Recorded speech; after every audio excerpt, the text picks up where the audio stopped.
출애굽기는 바로 왕, 애굽에 있는 바로 왕의 압제 아래에 있는 노예 생활을 했던 이스라엘 백성들을 애굽에서 불러내어 가지고 하나님 백성으로 변화시켜가는 과정이 이게 출애굽기입니다. 애굽의 압제에 있는 이스라엘 백성들을 자유롭게 빼내서 하나님 백성으로 변화시키는 과정. 중요한 것은 구원을 받고 구원받은 성도가 믿음으로 살기 위해서 중요한 것은 뭐냐면 애굽을 떠나야 한다는 겁니다. 세상이라는 항구가 있어요. 큰 항구가 있어요. 우리가 이제 배를 정박시켜 놨습니다. 항구에. 배를 정박시키려 하면 닻을 내려야 돼요. 그리고 그 항구에서 세상에서 음식과 먹을 거 필요한 것들을 공급하기 위해서 판자로 이렇게 다리를 만들어 놔야 합니다. 근데 하나님께서는 우리에게 믿음의 여정을 위해서 이제 닻을 끌어올리고 그 판자를 씌우고 믿음을 따라 하나님께서 바다를 향해 항해에 나아가라고 말씀하십니다. 내가 너희의 인도자가 되어주겠고 내가 너희의 공급자가 되어주겠고 내가 너를 구원하는 구원자가 될 테니까 나를 믿고 바다를 향해서 배를 띄워서 항해하고 나가라, 그렇게 이야기를 하십니다. 하지만 문제는 우리가 하나님 앞에 믿음으로 살기를 원하지만 여전히 닻을 내리고 있고 여전히 세상이라는 항구에 널빤지를 통해서 거기서 먹을 것과 음식과 필요한 것을 공급하고 살아가기를 원한다는 겁니다. 믿음으로 살기 위해서 반드시 애굽을 떠나야 합니다. 그래야지만 우리 하나님의 인도하심과 하나님의 구원하심과 기적 같은 하나님의 역사를 경험할 수 있게 됩니다. 세상을 떠나지 못하면 여전히 우리는 세상과 하나님 사이에 양다리를 걸쳐놓고 세상에 공급되는 걸 가지고 계속해서 두려워서 살 수밖에 없습니다. 믿음이 없으면 떠나지 못합니다. 하나님의 출애굽기를 통해서 이야기하십니다. 구원받은 성도들은 애굽을 떠나야 한다. 떠나지 않기 때문에 엄청난 고난이 주어진다고 했어요. 지난주 설교했죠. 고난에 하나님의 뜻이 있다. 왜 고난이 계속돼요? 떠나려고 하지 않기 때문에. 애굽을 떠나려고 하지 않기 때문에 우리 옆에 바로왕 같은 사람을 붙여놓습니다. 바로왕이 필요한 이유는 애굽을 떠나도록 하기 위해서, 지긋지긋하게 느끼도록 하기 위해서 애굽 바로왕을 우리 옆에 붙여놓았습니다. 하나님, 바로왕을 떠나게 해주세요 아니라 네가 떠나라. 누가 떠나요? 네가 떠나라. 바로왕을 없애주는 게 아니라 네가 떠나라. 오늘 본문에서는 이스라엘 백성들을 구원하기 위해서 하나님께서 준비한 과정이 나옵니다. 어느 시대든지 하나님의 구원의 방법은 뭐라겠어요? 사람입니다. 하나님의 구원의 방법은 사람입니다. 그 시대를 구원하기 위해서 하나님께서 사람을 준비시킵니다. 출애굽을 위해서 하나님이 준비한 사람이 누구였어요? 모세였습니다. 모세는 태어날 때 그 시대가 너무나 힘들고 어려웠습니다. 1절부터 4절까지 말씀을 보시면 르이 집안의 한 사람이 르이 집안의 어떤 여자를 아내로 맞아들였습니다. 그 여자가 임신하여 아들을 낳았습니다. 여자는 그 아이가 너무나 잘생겨서 3달 동안 숨겨두었습니다. 하지만 3달이 지나자 더 이상 아기를 숨길 수 없었습니다. 그래서 여자는 파피루스 상자를 가져다가 역청과 나머지를 칠해서 물에 뜰 수 있게 만들었습니다. 그런 다음에 아기를 그 상자 안에 넣고 상자를 나일 강가의 큰 풀들 사이에 두었습니다. 아기의 누이가 얼마쯤 떨어진 곳에서 그 아기가 무슨 일이 생길까 봐 지켜보고 있었습니다. 애굽에 있었던 이스라엘의 노조의 받아들이기 힘든 일이 있었어요. 바로왕이 부모에게 사내 아이가 태어나면 나일강에 빠져 죽여라, 이런 명령이 있었습니다. 부모가 어떻게 자기 아이를 자기 손으로 죽일 수 있겠습니까? 그때 레이지파의 모세의 아버지 이름이 아므람입니다. 6장에 나오는 아므람. 엄마 이름은 요게벳. 아므람과 요게벳은 둘 다 레이지파인데 둘이 결혼을 했습니다. 그래서 아들을 낳았는데 차마 나일강에 빠뜨려 죽일 수가 없었습니다. 그래서 키웠는데 아이의 울음소리가 점점 커져가는 거예요. 커져가는 울음소리 때문에 잘못하면 온 집안이 다 죽임을 당할 수 있는 위기에 처하게 됩니다. 그래서 요게벳이 더 이상 키울 수 없었기 때문에 결단을 내립니다. 이제는 더 이상 안 되겠다. 3달이 지나서 이 아이를 나일강에 결국은 죽음이죠. 버려야 되겠다. 버린다기보다는 띄워보내는데 떠나보내기로 결심을 했습니다. 엄마가 아이를 떠나보기로 결심했을 때 그 마음이 어땠을까요? 이게 제가 서울 올라갈 때 그 기분이 어땠을까요? 이 도저히 뭐 받아들일 수가 없죠. 아마 그 전날 밤에 막 엄청 잠도 못 자고 엉엉 울었을 거라고 생각합니다. 하지만 결과론적으로 봤을 때 아이를 따라 보낸 것이 저주였을까요? 축복이었을까요? 저주였어요? 축복이었어요? 축복이었죠. 오늘도 나옵니다. 우리가 생각할 때 우리가 통제하는 범준에 우리가 붙잡아 놓으려고 하는 것이 우린 축복이라고 생각해요. 하지만 여러분의 능력보다 하나님 손에 맡겨지는 것이 훨씬 더 축복일 때가 많습니다. 여러분 때문에 여러분의 아이가 망가지는 경우도 더 많아요. 나중에 여러분도 그런 경험이 있는데 우리 부모님 때문에 내가 이 모양 꿀 때 이렇게 생각하는 사람도 많습니다. 좋은 부모를 만나서 좋은 양육을 받으면 좋지만 그렇지 않은 경우 훨씬 많기 때문에 여러분보다 하나님 손에 키워지는 게 훨씬 더 지혜로울 때도 많아요. 그런데 뭐 하기로 원해요? 내 눈에 앞에 내 손에 보여야 그걸 축복이라고 생각하는 건 누구 생각이에요? 다 여러분 생각입니다. 여러분 생각이에요. 내 통제 아래 있는 게 좋다고 생각하는 거. 여러분 그래서 아이들을 통제하기보다 더 많이 기도하셔야 됩니다. 하나님께서 책임져 달라고 기도하는 게 더 중요합니다. 어쨌든 떠나보냈어요. 어쩔 수 없었습니다. 어쩔 수 없었지만 이게 나중에 축복이 되죠. 엄마가 그래서 뭘 준비해요? 아이를 떠나보내기 위해서 여기 파피루스 상자인데 우리가 원래 보는 갈대 상자라고 하죠. 우리 기억해야죠. 갈대 상자. 파피루스라는 어떤 이렇게 플립이죠. 나뭇잎 줄기에다가 거기에다 역청과 나무 진을 칠해가지고 물이 새지 않도록 해가지고 띄워 보낼 준비를 합니다. 엄마가 그 나무 갈대 상자에 이렇게 아이를 넣어놓고 떠나 보내려고 할 때 그 심정이 원래 저녁에 얼마나 간절히 기도했겠어요. 얼마나 그 아픈 마음으로 꼭 군대를 보내는 어머니 마음처럼 시집을 보내거나 시집보다는 요즘 70번 낸다고 요즘은 하잖아요. 엄마 집 옆에 주로 사니까 시집 보내면 따라가는 게 아니라 주로 출산을 위해서 아기 낳으러 이렇게 산부인과에 보낼 때 그때가 가장 엄마 마음이 절절할 것 같아요. 그보다 훨씬 더 애절하고 간절한 마음으로 하나님께 눈물로 기도했을 것이고 그 갈대 상자를 만들었을 겁니다. 계속 이야기합니다. 왜 우리를 사랑하심에도 불구하고 하나님께서는 말할 수도 없는 이런 고통과 고난을 주시고 허락하시는 건가? 고난에는 하나님의 뜻이 있습니다. 고난을 이해하지 못하는 사람은 끊임없이 원망하고 불평합니다. 왜 하나님 이런 것을 저에게 허락하셨습니까? 그리고 될 대로 되라고 요행에 자기 인생을 맡기게 됩니다. 하지만 요게벳은 그러지 않았어요. 간절히 기도했고 최선을 다해서 갈대 상자를 만들었습니다. 거기에 아이를 넣기 위해서. 고난이 오면 일반적으로 많은 사람은 고난을 피하기로 원하면 피해버리려고 해요. 누군가 와서 도와주겠지. 요행이 어떻게 되겠지. 기도하지도 않고 쳐다보지도 싶어하지도 않아 합니다. 왜? 두려워서 피해버려요. 잊어버리고 싶어합니다. 하지만 절대로 고난은 그렇게 해결되지 않습니다.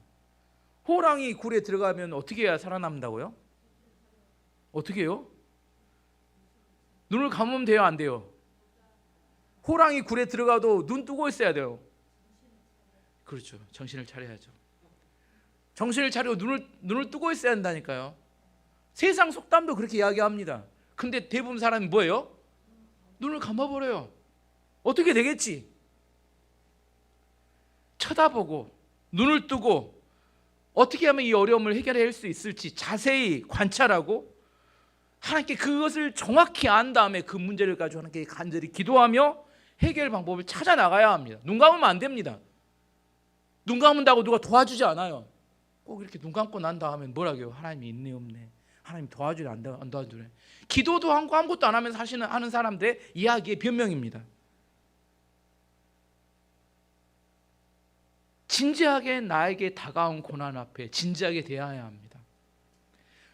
그렇지 않으면 불평과 원망만 가득하고 누군가에게 책임을 전가해요. 누구 때문에 내가 이렇게 됐다는 거예요. 그리고 하나님께 그 책임을 떠넘깁니다. 요게벳은 처절한 고난 가운데서 간절히 기도했고 최선을 다해서 갈대 상자를 만들었습니다. 그리고 강물에 띄워 보내려고 했습니다. 하나님께서 우리에게 고난을 허락하실 때 고난에는 반드시 목적이 있습니다. 안타까운 것은 그 목적이 성취될 때까지 고난은 떠나지 않는다는 거예요. 여러분 잘 생각하세요.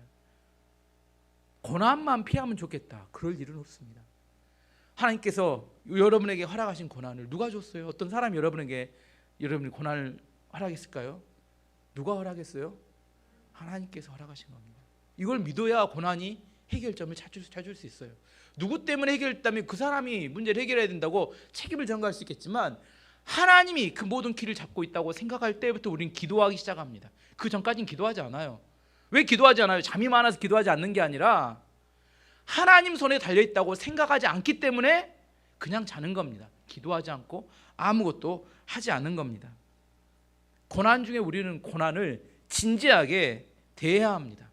그리고 최선을 다해서 고난을 이기기 위해서 준비하고 싸워가야 합니다. 요행이나 누군가의 도움이 그걸 해결하지 않는다고 여러분 생각하셔야 합니다. 충분히 기도의 세례를 부어야 되고 충분히 좋은 갈대상자를 만들어야 합니다. 믿음으로 모세를 갈대상자에 넣어서 나일강에 띄워보낼 때 그때부터 하나님이 일하기 시작하십니다. 집에 있는 모세 안에 하나님 일하지 않으셨어요. 띄워보낼 때, 내 힘으로 되지 않는다고 생각할 때. 그래서 우리가 예전에 많이, 우리 지금 안 부르지만 천부 여주옵소서 손 들고 옵니다. 주님밖에 없습니다. 이 고백이 나올 때까지 구원은 시작되지 않습니다. 여러분이 정말로 하나님께 맡겼는지, 하나님밖에 없다고 생각하는지, 그 고백이 나올 때까지 계속 고난은 우리의 삶과 숨통을 조여옵니다. 저도 1년 동안 조임을 당했더니 쉽지 않아요. 다른 사람 이야기하는 건 쉬워요. 다른 사람의 질병이나 고통이나 어려움은 쉬워요. 하지만 자기에게 다가온 고난은 세상 그 무엇보다도 어렵습니다. 하나님께 맡겨야, 여러분 붙들고 있는 그 하나님께 맡겨야 그때부터 구원이 시작됩니다. 전적으로 맡겨야 합니다. 다른 선택이 없습니다. 그래 하나님께서 일을 시작합니다. 옵션이 아니라 only, 오직 하나님만이 내 문제를 해결할 수 있는 해결자는 걸 믿어야 합니다.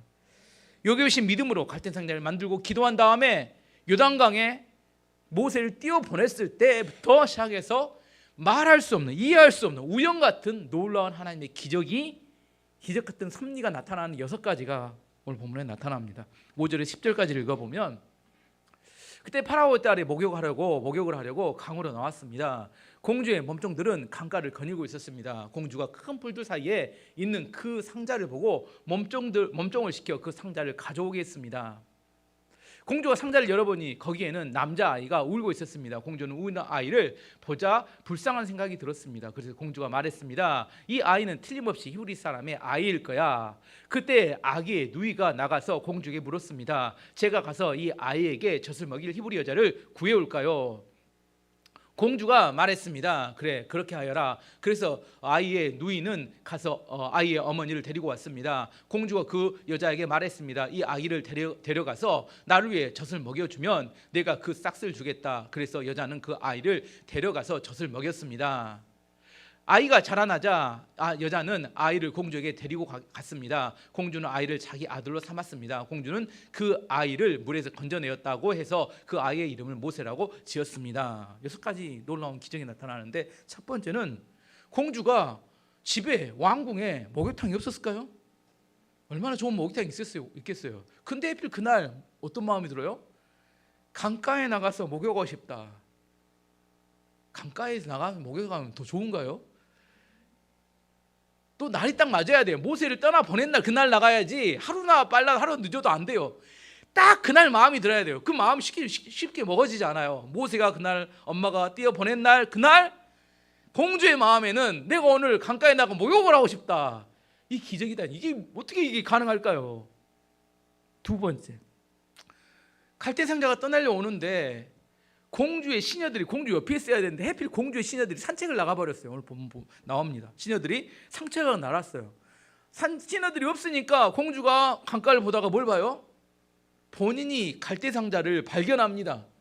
시녀들이 발견해서 말했으면 무시했을 수도 있어요. 근데 본인이 발견하면 그게 중요하잖아요. 다른 몸종에 가서 가져와라 이렇게 두 번째 이야기합니다. 두 번째, 시녀들이 하필 그 시간 맞춰서 산책을 가버려가지고 공주가 갈대상자를 발견합니다. 두 번째 기적입니다. 세 번째, 공주가 안에 있는 갈대상자 뚜껑을 딱 열었는데 거기 아이가 뭐 하고 있었어요? 막 울고 있었어요. 근데 공주의 마음에 우는 아이를 보면서 어떤 마음이 들었어요? 불쌍한 마음이 들었어요. 우는 아이가 불쌍한 사람이 있는 반면 부는 사이가 짜증나는 사람도 있어요. 여러분, 다 불쌍한 마음이 드는 게 아니라니까요. 우는 아이가 짜증나는 사람이 있어요. 주변에 많습니다. 특히. 근데 딱 그 아이를 보는 순간 어떤 마음이 들어요? 모성애가 끌어오르면 불쌍한 마음이 들었다니까. 이게 쉽지 않다니까. 이게 도저히 그냥 일어나는 일이 아니에요. 네 번째, 뒤에 쫓아갔던 미리암이 숨어 보다가 공주가 보니까 뛰어나갈 용기가 생겼어요. 그때 10대 아이가, 저 나이 어린 아이가 부끄러워서 나가지 못할 수 있다니까요. 근데 나가고 싶은 용기가 그 마음속에 싹 들면서 공주에게 뛰어나갔다니까. 이게 쉽지 않아요. 어린아이가 공주하고 신하들이 있는데 그 뛰어나가는 거, 이것도 우연이 아닙니다. 쉽지 않은 마음입니다. 미리암이 그렇게 가서 이야기합니다. 유모가 있다. 공주가 그 이야기를 받아들입니다. 애굽의 왕궁에는 유모가 없었을까요? 그 큰 왕궁에. 근데 그 아이의 말을 듣고 엄마를 유모로 고용합니다. 그리고 자기 집에서 키운 게 아니라 성경 잘 읽어보시면 유모의 집에서 키우도록 애를 맡깁니다. 그것도 뭘 주면서요? 돈을 주면서. 어떻게 됐어요? 숨겨서 키우던 아이를 월급을 받으면서 공주의 자녀로 당당하게 대놓고 이제 아이를 키울 수 있게 된 겁니다. 젖도 먹이고 아이를 집에서 키우면서 돈을 받아요. 이게 가능할까요? 아이를 맡겼는데 이제 월급까지 받게 생겼어요. 여섯 번째, 아이가 컸습니다. 이제 장성했어요. 장성했지만 옛날에 한번 감정상 한번 봤다고 그 아이 월급 주고 키웠는데 그냥 잊어버릴 수 있습니다. 근데 그 아이를 어떻게 해요? 자기의 왕자로 다시 데려옵니다. 이게 쉬웠을까요? 어렸을 때 한번 보고 나서 돈 주고 키웠지만 이 모든 과정이 사람이 할 수 있었을까요? 사람은 할 수 없는 일입니다. 사람의 방법으로, 사람의 청탁으로, 사람의 도움으로 할 수 있는 일이 아니라 하나님만이 하실 수 있는, 이걸 구원이라고 합니다. 요괴벳은 뭔만 했어요? 간절히 기도하고 갈대상자 만들어서 나일강에 띄웠어요. 이게 인간의 최선이에요. 자기가 키우려고 하면 안 돼요. 띄웠는데 하나님께서 모든 과정을 다 만들어서 구원하셔서 그 아이를 이집트의 왕자로, 엄마는 돈 받고 월급 받으면서 그 어려운 시절에 그렇게 하셨다는, 이걸 하나님의 구원이라고 합니다. 하나님께서 어떻게 세상을 구원하실 수 있을까요? 하나님께서 불신자들을, 그들을 깨워서 구원시킬 수 있을까요? 여러분 눈에는 안 보입니다. 우리 눈에는 답이 없어요. 저 사람 절대 안 믿을 것 같아요. 하지만 하나님께서는 하실 수 있습니다.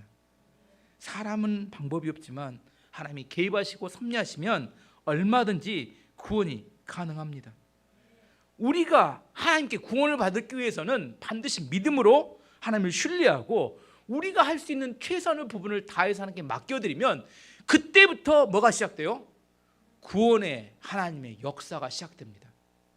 여러분이 다 움켜쥐고 있으면 하나님은 일하지 않으세요. 왜 하나님께서 나에게 구원하지 않으시는가? 왜 그래요? 여러분이 아직도 애굽을 떠나지 않고 있기 때문입니다. 여전히 애굽 언저리에 거기에 닻을 내리고 나무 판자 대고 거기서 뭔가를 계속 공급하고 있기 때문에 하나님은 뒷짐지고 기다리고 있는 겁니다.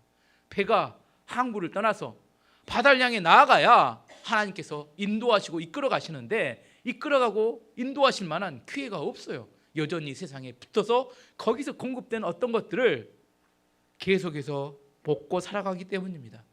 갈대상자가 띄어 보내져야 그때부터 하나님의 구원의 손길이 시작됩니다. 하나님께서 특별한 은혜로 모세를 구원하셨고 이제 그 다음에 뭐예요? 이제 하나님께서 하나님의 사명을 감당할 수 있는 사람으로 훈련하시기 시작했습니다. 모세는 120년을 삽니다. 모세 인생은 세 등분으로 나눌 수 있어요. 첫 번째 40년, 두 번째 40년, 세 번째 40년. 첫 번째 40년 어디서 삽니까? 뭐였어요? 왕궁에 왕자로 살아갑니다. 최고 화려했을 때죠. 왕궁에 왕자로. 두 번째 40년 어디 살아요? 광야에서 양을 치는 목자로 완전히 찌그러진 인생이 됩니다. 아무도 알아주지 않는. 세 번째 30년은 40년 어디서 살아요? 이스라엘 백성을 출애굽시키는 이스라엘의 최고 지도자로 이스라엘과 함께 출애굽해서 하나님의 말씀을 따라 백성들을 이끌어가는 지도자로 살아갑니다. 사명을 이루며 살아갑니다. 하나님께서 모세를 출애굽을 이끄는 지도자로 만들기 위해서 세 가지 교육을 시켰어요. 이제 준비해가는 과정입니다. 첫 번째는 뭐냐면 신앙교육입니다. 모세의 신앙교육은 누가 시켰을까요? 엄마가 시켰습니다. 언제? 어렸을 때 젖 먹일 때 기회가 주어졌잖아요. 돈 받고 교육시킬 수 있었잖아요. 내가 누구인지 주일날 설교했습니다. 정체성이 중요하다고 했습니다.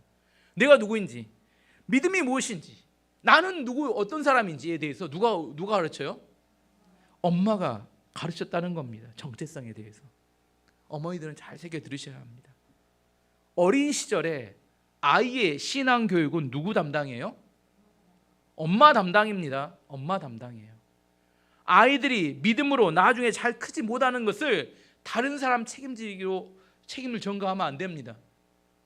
여러분들이 아이들에게 믿음을 잘 양육시키지 못했다면 회개하셔야 합니다. 학원 가는 데는 돈을 들여서 보내시면서 여러분의 아이들의 신앙 교육을 위해서 무슨 돈을 들이고 있습니까? 한 명도 저에게 와서 과외 좀 해달라고 돈을 싸들고 온 사람이 없어요. 저는 전문가인데 성경 학원 강사들에는 몇십만 원, 몇백만 원씩 주면서 저한테 성경을 가르쳐달라고 돈을 갖고 온 사람 없어요. 회개하셔야 합니다. 돈을 안 갖고 온 게 회개한 게 아니라 돈을 안 줘도 되지만 아이들의 신앙을 교육하기 위해서 여러분이 어떤 투자를 하고 있는지 여러분 돌아보셔야 합니다. 엄마들은 회개하셔야 돼요. 왜냐하면 나중에 아이들이 믿음이 없다고 아이들 탓하면 안 됩니다. 기회가 있었는데 교육하지 않았습니다. 말씀을 가르쳐야 합니다. 기도를 가르쳐야 돼요. 암송을 시켜야 합니다. 예배를 함께 드려야 합니다. 그리고 찬양을 가르쳐야 합니다. 함께 할 수 있어야 돼요. 이걸 엄마가 해야 합니다. 아빠는 나중에 크면 감당할 몫이지만 어린 아이 때는 그게 누구 책임이에요? 엄마의 몫이란 걸 분명히 알아야 합니다. 두 번째는 지식 교육을 시킵니다. 지식 교육은 어디서 시켜줬을까요?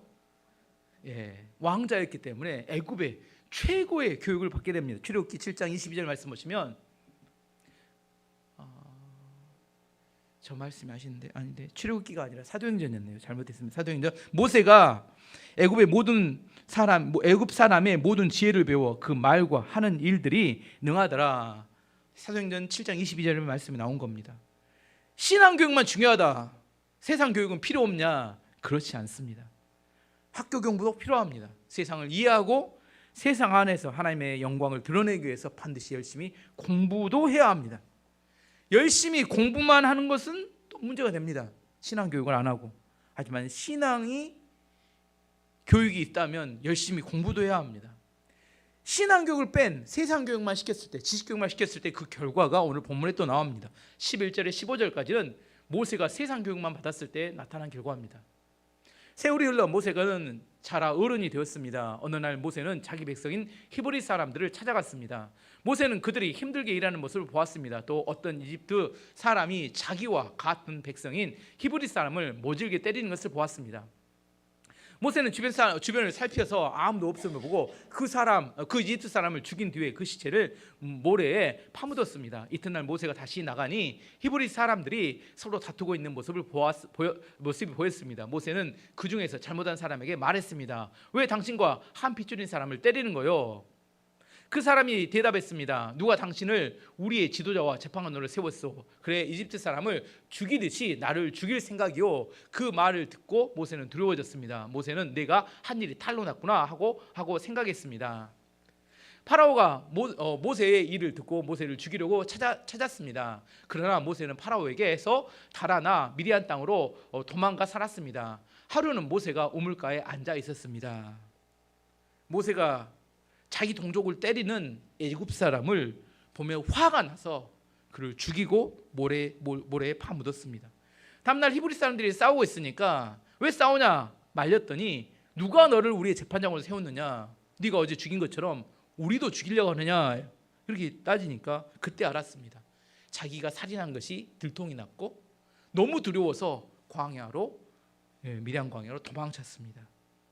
지식 교육의 결과는 자기의 감정과 분노를 조절하지 못하고 사람을 죽입니다. 지식 교육의 결과는 자기가 젖은 일을 책임지지 못하고 땅에 죽인 사람을 파묻습니다. 지식 교육의 결과는 자기 일이 들통나자 광야로 도망쳤습니다. 요즘은 나이 고아를 막론하고 공부 어린 아이도 공부인데 나이든 노인들도 노인대학 가서 공부하십니다. 뭐든지 새로운 걸 배워야 되는 공부합니다. 하지만 알아야 합니다. 이 시대는 공부하고 지식이 많은 사람이 많습니다. 하지만 그렇다고 해서 세상이 더 좋아졌느냐? 그렇지 않다는 겁니다. 지식은 많아졌지만 갈등이 더 많아지고 더 힘들어집니다. 세상 교육만으로는 해결하지 못하는 문제들이 너무 많다는 겁니다. 그래서 세 번째 하나님께서 모세를 뭔 교육시키냐면 세 번째는 광야 교육을 시킵니다. 광야에서 훈련시킵니다. 두려움에 사로잡힌 모세가 어디로 가요? 미디안 광야로 도망쳤습니다. 근데 그때 도망칠 때까지 모세는 애굽에서 뭘로 살았어요? 어떤 존재로? 왕자로 살았어요. 광야가 어떤 곳이 알았을까요? 아마 상상도 못했을 겁니다. 도망칠 때 모세는 뭐라고 생각해요? 지금은 살인사건이 있어서 시끄러우니까 잠잠해지면 빨리 어떻게 하리라? 다시 애굽의 왕대로 돌아오리라 이런 생각을 하고 도망쳤을 거예요. 빨리 돌아오겠다. 일단 급한 불은 꺼야 되니까. 하지만 그 광야로 나간 기간이 나중에는 얼마나 길어져 버려요? 40년이 되어버립니다. 자기도 상상하지 못했던 인생이 바뀌어버리는 사건이 발생하죠. 미디안 광야에서 한 우물가에 앉아있는데 미디안 제사장이었던 루엘의 딸들이 7이 있었는데 딸들이 자기의 양떼를 데리고 물을 먹이고 왔습니다. 근데 물을 먹이려고 하는데 다른 목자들이 방해를 하는 겁니다. 모세가 또 그걸 보고 발끈해서 도와주죠. 루엘의 딸들을 도와줍니다. 그래서 그걸 계기로 해서 루엘이 모세를 집에 초청을 해요. 거기가 처갓집이 좋았나 봐요. 그래서 그 딸들 중에 한 명인 십보라와 결혼을 하고 그래서 아들을 낳아서 처가살이를 시작했습니다. 모세가 처가살이를 왜 했을까요? 갈 데가 없어서 한 겁니다. 우리나라 말에 그 말 있죠. 겉보리 세말만 있어도 처가살이는 하지 않는다. 겉보리가 뭔지 저도 몰라서 찾아봤습니다. 좀 겉보리를 잘 안 먹으니까 보리는 겉보리가 있고 쌀보리가 있답니다. 도정을 한 것을 쌀보리라고 부들부들 맛있고 그렇지 않은 겉보리라고. 우리도 쌀 중에서도 현미가 있고 백미가 있죠. 백미는 도정을 잘 한 거고 현미는 도정 안 한 거죠. 마찬가지로 겉보리는 도정하지 않는 보리를 겉보리라 하는데 그래서 이게 적은 곡식만 있어도 뭐 하지 않는다는 거예요? 처가살이를 하지 않는. 왜 처가살이를 안 하려고 할까요? 자존심 상할 일이 많이 있기 때문입니다. 근데 요즘은 잘 하더라고요. 얘기를 봐줘야 되니까 주로 처갓집 옆에 붙어서 사는 사람들도 많은데 하지만 모세 입장에서는 처가살이를 40년을 했으니까 거기에 이제 어쩔 수 없어서 살인을 하고 도망쳤으니 어디 갈 데가 있어야죠. 갈 곳이 없어서 오랫동안 처가살이 했는데 모세는 과묵한 사람이라 잘 말을 하지 않았지만 그가 그 마음속에 있었던 건 표현했던 표현이 딱 하나 있었는데 그 뭐였냐면 아들을 낳았는데 아들 이름에 자기 마음을 표현합니다. 22절 말씀 보시면 십보라는 아들을 낳았습니다. 모세는 자기 땅이 아닌 곳에서 나그네로 살고 있었기 때문에 그 아들의 이름을 게르솜이라고 지었습니다. 게르솜이란 이름의 뜻은 뭐냐면 나는 나그네가 되었다. 나는 쫓겨났다. 나는 쫓겨났다. 다른 말로 축출자. 나는 쫓겨나서 나그네가 되어서 더 이상 소망이 없다. 이게 뭐예요? 게르솜. 모세가 처가살이를 하면서 자기 마음에 그걸 어떻게 애굽의 왕자로 살다가 하루아침에 이름 없는 광야의 목자로 양을 치는 목자가 되어서 뭐 이게 벗어날 길도 없고 도망쳐 왔기 때문에 갈 길도 없고 거기서 처가살이 살면서 그냥 살아가는데 마음속에는 그게 뭔가 공허함과 허전함이 있었던 것 같아요. 그래서 아들 이름에다 거기를 표시를 해놨어요. 게르솜. 나는 축출당해서 쫓겨나서 이제 나그네로 살아가고 있다. 게르솜. 왜 하나님께서 모세를 40년 동안 광야에서 완전히 푹 썩도록 완전히 잊혀진 존재가 되도록 만드셨을까요? 왜 그러셨을까요? 모세가 자기 힘으로 살면 살인자가 됩니다. 모세가 자기 힘으로 살면 도망자가 됩니다.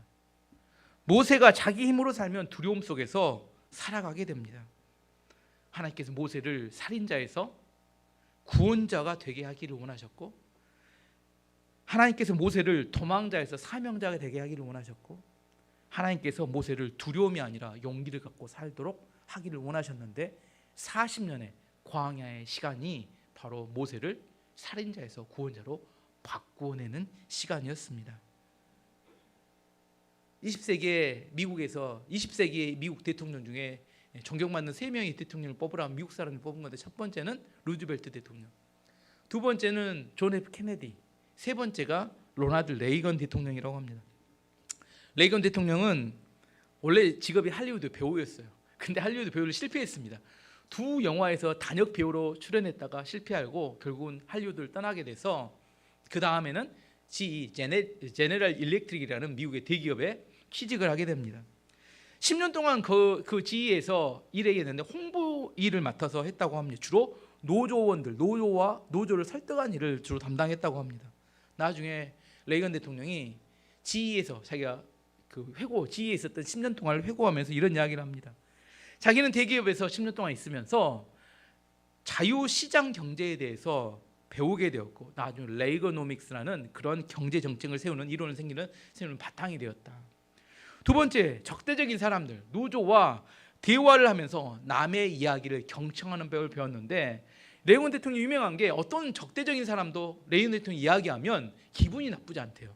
그리고 상대방의 기분이 상하지 않게 자기 의견을 전달하는 방법을 굉장히 능한 사람이었는데, 그때 노조와 함께 이야기하면서 그걸 배웠다고 합니다. 세 번째는 그가 연설하는 중에 페이스 조절을 굉장히 잘하는데 그것도 그때 10년 동안 배웠다고 합니다.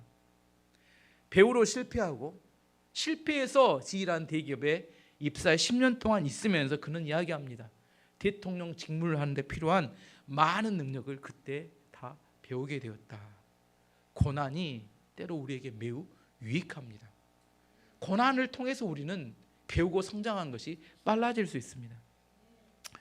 일본의 경영의 아버지라고 부르는 사람은 파나소닉, 일본의 그를 만들었던 마시타 고노스케라는 사람입니다. 그는 자기 인생에서 자기의 현재의 모습이 있기까지 만들었던 3가지 일에 대해서 감사한다고 고백을 합니다. 첫 번째는 가난한 집에 태어난 것을 감사합니다. 구두 닦기, 신문팔이를 하면서 세상을 살아가는 필요한 모든 것을 배우고 경험하게 되었기 때문입니다. 가난한 집에서 태어났기 때문에. 두 번째, 몸이 몹시 약한 것에 감사합니다. 몸이 너무 약해서 자기는 항상 먹는 것을 조심했고 항상 운동에 신경 써야 했기 때문에 늙어서도 건강을 잃지 않았습니다. 그 두 번째 감사한 이야기입니다. 세 번째, 초등학교도 나오지 못한 것에 감사합니다. 학교에서 배운 것이 없어서 사람들을 만나면 교만할 수가 없었고 항상 만나는 사람들에게 질문해서 배웠기 때문에 자기는 계속해서 날마다 성장하는 삶을 살 수 있었다, 이렇게 이야기합니다. 고노스케가 이야기한 3가지는 어떤 사람에게는 저주 목록입니다. 가난한 집에서 건강도 안 좋아, 그리고 배운 것도 없어요. 저주 목록일 수 있는데 그는 뭐라고요? 자기는 감사의 제목이래요. 고난은 우리를 인물로 만드는 엄청난 지름길이 될 수 있습니다. 하나님께 쓰임받는 대부분의 성경의 사람들은 광야를 지났습니다. 광야 학교.